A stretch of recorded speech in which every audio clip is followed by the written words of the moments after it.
नमस्कार दोस्तों, आप सबका आज के इस वीडियो में बहुत बहुत स्वागत है। आज के इस वीडियो में अभी एसएससी द्वारा पोस्ट प्रेफरेंस मांगा गया है।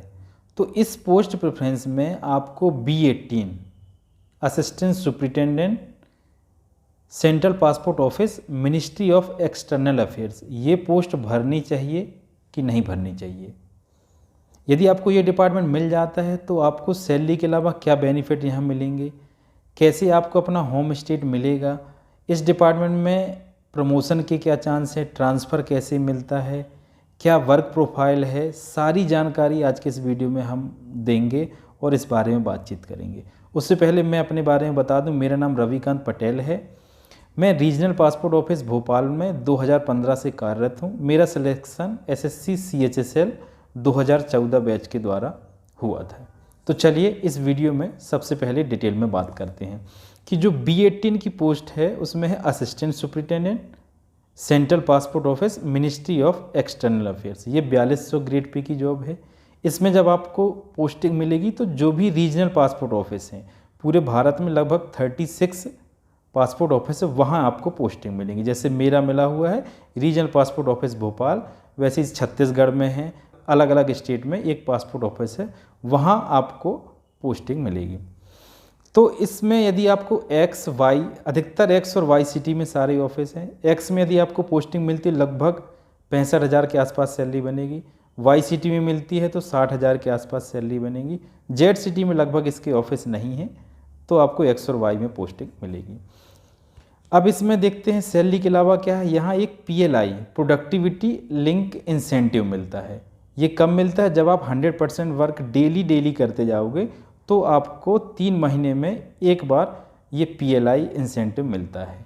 ये अधिकतम साल भर में 1,20,000 मिल सकता है, यानी हर महीने लगभग 10,000 मान के चलिए। ये कब मिलेगा? जब आप पूरा 100% वर्क डेली करोगे। 100% वर्क यानी लगभग 135 फाइल। इस डिपार्टमेंट में लगभग पूरा काम सिस्टम वाइज है, तो यदि सिस्टम में आप 135 फाइल प्रतिदिन करोगे तो आपको ये इंसेंटिव मिलेगा। अब 135 प्रतिदिन काम करने का मतलब ये है कि यदि एक फाइल को आप 3 मिनट में करते हो तो लगभग आपको सिस्टम में 7 घंटे काम करना पड़ेगा, तो आप 135 फाइल कर सकते हो। तो यानी कंप्यूटर में लगभग आपको 6 से 7 घंटे डेली बैठना है, तब आप 100% काम कर पाओगे। ये एक पब्लिक ऑफिस है, आपको पब्लिक डीलिंग करनी है। तो ये मान के चलिए अपॉइंटमेंट यदि 9:30 बजे से बुक हो जाता है, 9:30 से 6 तक आपको दफ्तर में रहना पड़ेगा, क्योंकि पब्लिक डीलिंग ऑफिस है। बस इस डिपार्टमेंट का ये अच्छा काम है कि आप जैसे ही ऑफिस से घर जाते हो तो सिस्टम वाइज पूरा काम होने के कारण आपके पास कोई भी पेंडेंसी नहीं होती। 5 डेज़ वर्किंग है, सैटरडे संडे पूरी तरह फ्री हो। लेकिन यह है कि कई ऑफिस में ये वेटिंग जो है अपॉइंटमेंट की 1-1 महीने तक है। यानी 1 महीने की वेटिंग होने का मतलब है कि आपको 1 महीने का काम बुक हो चुका है, तो आपको लगभग 100% काम डेली करना है। तो इससे कई ऑफिस में जहां 1-1 महीने की वेटिंग है वहां हैवी वर्कलोड भी हो जाता है। लेकिन बहुत जगह जहां अपॉइंटमेंट बुक नहीं होते, जैसे मैं पासपोर्ट ऑफिस भोपाल की बात करूं तो यहाँ नेक्स्ट डे का अपॉइंटमेंट मिल जाता है, तो यहाँ उतना वर्कलोड नहीं है। लेकिन बहुत सारे दफ्तर में लगभग 1 महीने की वेटिंग है, तो वहाँ हैवी वर्कलोड है, सिस्टम वाला काम है। तो 9:30 से 6 तक आपको ऑफिस जाना कंपलसरी है। तो ये पहली बात तो हो गई PLI की। दूसरी बात है कि इस ऑफिस में रीजनल ऑफिस के अलावा PSK पासपोर्ट सेवा केंद्र और POPSK पोस्ट ऑफिस पासपोर्ट सेवा केंद्र खुले हुए हैं, जहां आपको लगभग साल में एक बार 3-3 महीने के लिए ऑफिशियल टूर पर जाना पड़ता है। तो जब आप ऑफिशियल टूर पर जाते हैं तो आपको ट्रैवलिंग अलाउंस मिलता है, जो कि लगभग महीने का 50,000 रुपये यदि आप 4200 ग्रेड पे पर आते हैं तो मिल जाता है। इसके लिए 4800 ग्रेड पे तक आपको कोई भी बिल नहीं देना पड़ता। ये जो आपको ट्रैवलिंग अलाउंस मिलता है ये आपके रहने, खाने और ट्रैवलिंग के लिए दिया जाता है। तो आपको लगभग 3 महीने बाहर सेवाएं देनी पड़ती है। कई बार तो कुछ लोगों को 6 महीने भी देना पड़ता है। तो ये यदि जिनको घूमना पसंद है उनके लिए बहुत अच्छी बात है, लेकिन जिनको यदि एक शहर से दूसरे शहर जाना पसंद नहीं तो ये उनके लिए थोड़ी हेक्टिक हो सकता है। ये 2 बातें हो गई। अब हम अगले पॉइंट की तरफ बढ़ते हैं। अगला पॉइंट तो ये है कि जनरली जो भी सेंट्रल गवर्नमेंट एम्प्लॉय को फैसिलिटी मिलती है, जैसे चिल्ड्रन एजुकेशन अलाउंस, तो प्रति बच्चे के लिए मान के चलिए 27,000 रुपये पर ईयर मिलता है। ये हो गया। मेडिकल आपके लिए, आपकी फैमिली के लिए मेडिकल अलाउंस, वो सारी फैसिलिटी मिल जाएगी।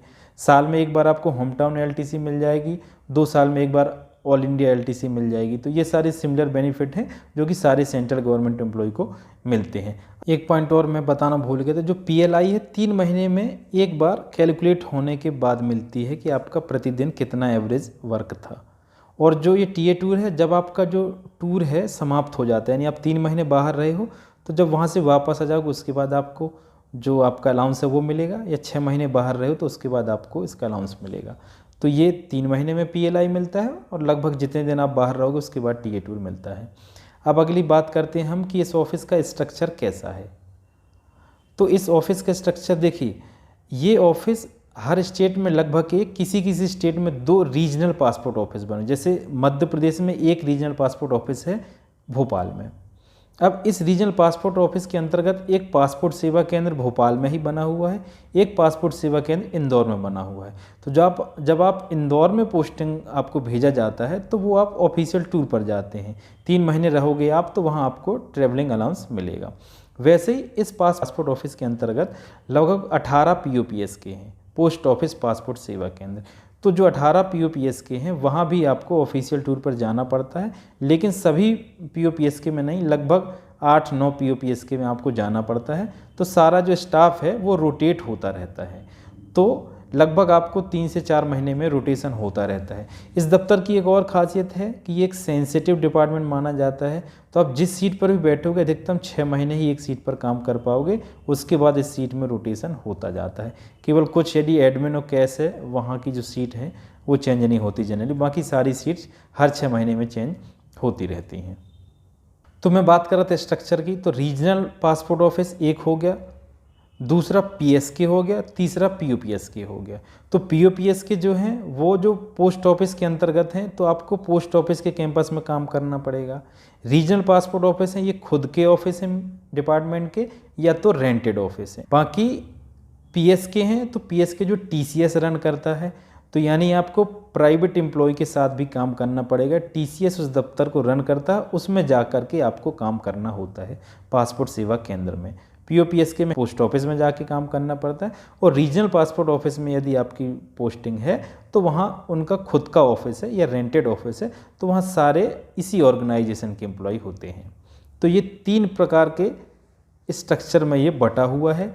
यदि आप रीजनल पासपोर्ट ऑफिस यानी बैक ऑफिस में काम कर रहे हैं तो यहाँ आपको जो सिस्टम वाला वर्क है उसके अलावा भी काम दिया जा सकता है। जैसे कैश सेक्शन में जहाँ लोगों की सैलरी बनती है वहाँ दिया जा सकता है, दूसरा एडमिन सेक्शन में जहाँ पूरा ऑफिस ऑर्डर वगैरह बनते हैं वहाँ, और तीसरा एक पॉलिसी सेक्शन है।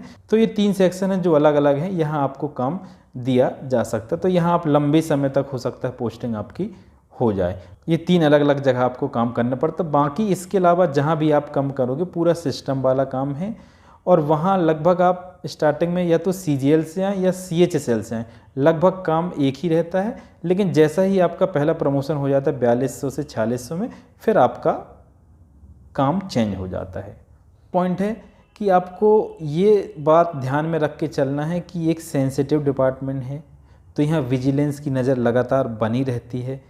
आपकी रिस्पॉन्सिबिलिटी है कि जो भी आप काम कर रहे हो, यदि किसी गलत आदमी का पासपोर्ट आप बना दे तो आपकी पूरी जवाबदारी है। तो आपको यदि आप किसी गलत आदमी का गलत तरीके से पासपोर्ट बना देते हैं तो ये आपकी पूरी जवाबदारी है। इससे सिस्टम आया, गलती होने के चांस बहुत कम है, लेकिन यदि आप गलती करते तो इसका पूरे जिम्मेदार आप होगे। तो सेंसिटिव एक डिपार्टमेंट है। अब बात करते हैं कि आपको होम पोस्टिंग कैसे मिलेगी। तो अभी CGL 2021 में 59 टोटल पोस्ट हैं इस डिपार्टमेंट में। तो आपको अपनी रैंक देखना है। अभी तक किसी को यदि RTI में पता चल गया हो कि स्टेट वाइज कहाँ कहाँ वैकेंसी है, अभी तक तो किसी को पता नहीं चला। यदि किसी को पता चल गया तो मुझे ज़रूर इसको कमेंट करके बताइएगा, क्योंकि स्टेट वाइज यदि वैकेंसी पता चल जाएगी तो बहुत अच्छी बात रहेगी आप अपनी रैंक के हिसाब से। क्योंकि जैसे आपको ये डिपार्टमेंट मिल जाएगा उसके बाद ये डिपार्टमेंट आपको स्टेट प्रेफरेंस पूछेगा, तो आप अपने स्टेट प्रेफरेंस भरने के बाद आपको रैंक के अनुसार आपको स्टेट मिलेगा। तो ये हो गई होम स्टेट मिलने की। लेकिन अभी तक किसी को स्टेट में वैकेंसी का पता नहीं चला है। टोटल वैकेंसी मालूम है, लेकिन किस स्टेट में कितनी वैकेंसी ये नहीं मालूम। तो इससे ये डाउट होता है कि अधिकतर साउथ में ज़्यादा वैकेंसी होंगी नॉर्थ की अपेक्षा। अब दूसरा ये डाउट रहता है कि इसमें क्या फ़ॉरेन पोस्टिंग मिलती है। तो दोस्तों इसमें फ़ॉरेन पोस्टिंग नहीं मिलती, केवल जिनको MEA दिल्ली मिलता है उनको फ़ॉरेन पोस्टिंग मिलती है, इसमें फ़ॉरेन पोस्टिंग नहीं मिलती है। और इसका जो काम है, काम जैसे 1900 ग्रेड पे, 2400 ग्रेड पे और 4200, यानी जो CHSL से आते हैं और CGL से आते हैं, लगभग सिमिलर काम होता है। पहले प्रमोशन के बाद CGL वालों का फिर काम चेंज हो जाता है। और जो 4200 के बाद आप 4600 जाएंगे तो 4600, 4800, 5400 ग्रेड पे, इन सब का काम एक जैसा होता है।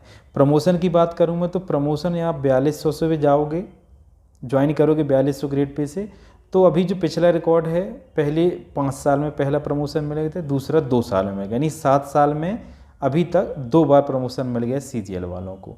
तो अब 4200 से 4600 जाओगे, 4800 जाओगे, 5400 जाओगे, 6600 ग्रेड पे तक अभी तक चांस है कि आपको प्रमोशन मिल जाएगा। उसके आगे भी हो सकता है भविष्य में, लेकिन 6600 तक आपको मिल जाएगा। लेकिन काम आपका लगभग वही रहता है, जो आप 4600 पे करोगे, 4800 पे करोगे, 5400 पे करोगे, लगभग काम सेम रहेगा। केवल 5400 के बाद आपका काम चेंज हो सकता है। अब बात करते हैं ट्रांसफ़र की। तो देखिए दोस्तों, ये एक छोटा सा ऑर्गेनाइजेशन है, छोटा सा डिपार्टमेंट है। इसमें लोग 2 से 2500 ऑल ओवर इंडिया में एम्प्लॉई हैं। तो ट्रांसफ़र के चांस बहुत ही कम हो जाते हैं। आपको एक बार जो स्टेट मिल गया, अभी तक जो CGL से 2015 से आए हुए हैं, तो 2022 तक 7 साल में किसी का ट्रांसफ़र नहीं हुआ।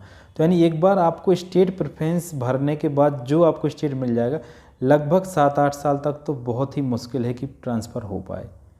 3 साल तक तो आप एलिजिबल ही नहीं हैं, 3 साल बाद भर सकते हैं। लेकिन आपको ये देखना होगा कि जहां आप भर रहे हैं वहां वैकेंसी खाली है कि नहीं खाली, क्योंकि जनरली नॉर्थ में ही लोग जाना चाहते हैं और ज़्यादातर लोग नॉर्थ के ही सिलेक्टेड हैं।